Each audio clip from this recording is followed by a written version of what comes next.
Brothers and sisters, in today's second reading, we hear what may have been St. Paul's last words put in writing before his beheading at Trefontana in Rome, sometime in the mid-60s AD, during the time of Emperor Nero. In these last 7 Sundays, we've been hearing in the second readings from the 2 letters of St. Paul to Timothy.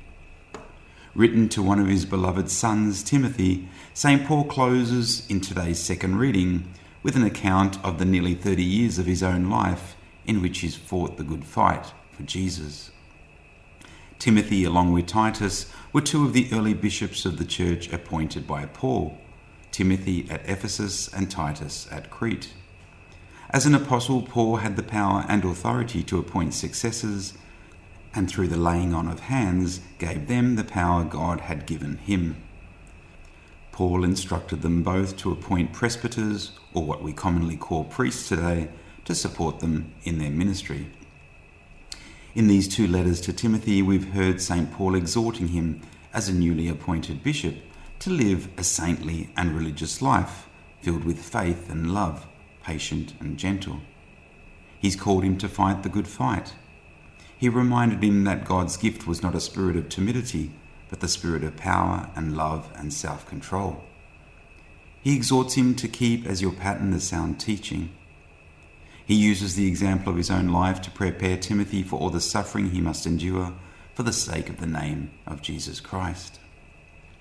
Then in last week's second reading, he commands Timothy to proclaim the message and welcome or unwelcome, insist on it.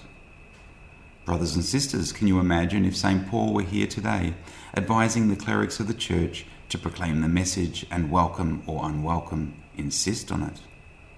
I suspect he'll be labelled a fundamentalist and cancelled or shut down. For we live in a subjective or relativistic age where everyone can hold their own truths, where the world will affirm that everyone can be right, even if the truths we hold are contradictory to everyone else's.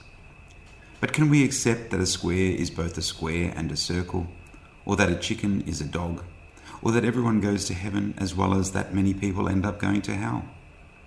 We can see in each of these cases there's a clear contradiction. You can't be and not be at the same time. It's the basic premise of philosophy. Objective truth does exist, brothers and sisters, even though the world tries to convince our young that nothing is determined. You can be whatever you want. Nobody can tell you how to live your lives.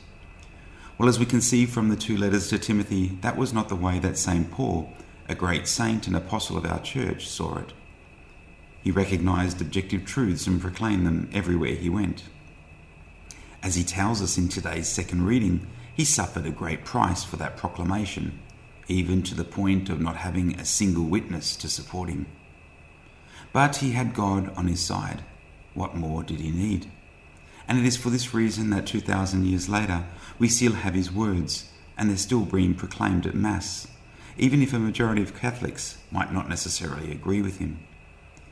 But brothers and sisters, the truth does not reside with the majority.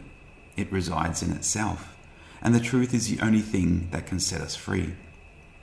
And so it is that you must pray for all of the clerics of the church, all in a sense following in the footsteps of Timothy and Titus and all the presbyters they appointed in the various towns, that we may have the courage and strength to continue to proclaim the gospel in season and out, that we may not fear when we're deserted by all around us, that we will trust that the Lord will stand by us, giving us power and strength, so that we may be delivered from the lion's mouth. Brothers and sisters, we are living in precarious times, the times that, as I've said before, that Pope Benedict, as the young Father Joseph Ratzinger, wrote of in 1969. I quote, "From the crisis of today, the church of tomorrow will emerge. A church that has lost much. She will become small and will have to start afresh, more or less, from the beginning." But that's okay, brothers and sisters, for when Peter and Paul and James and John went out to the world to proclaim the good news, there were only a handful of Christians. And through their faithful proclamation of the truth, Christianity spread to the ends of the world. Please pray, brothers and sisters, that your bishops and priests, appointed and anointed by Christ, may once again go out to a pagan world to proclaim the good news.